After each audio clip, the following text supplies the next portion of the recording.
So Brian, our next question comes from Ori. She's 18 years old from the United Kingdom.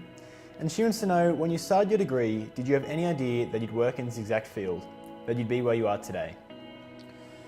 So when I started university, my first year, as I said, I started in astronomy. And the reason I studied astronomy is because I knew I'd learn physics, I'd learn engineering stuff. I knew I was interested in it. I'd learn mathematics, I'd learn computers. My default was that I was not going to go off and do a PhD in astronomy. Rather, I would go off to industry and do some job, who knows what, using the skills I learned as part of my astronomy degree. Now, I always knew that astronomy degree and being an astronomer was a remote possibility, but I treated it as a remote possibility.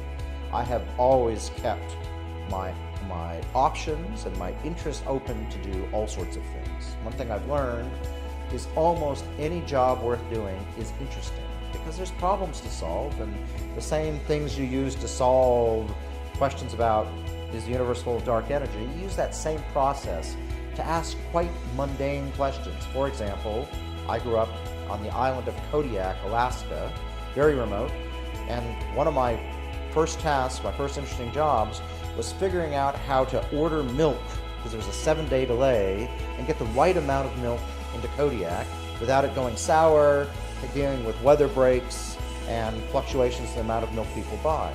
That's a hard problem. I was working at the dairy department of Safeway, okay?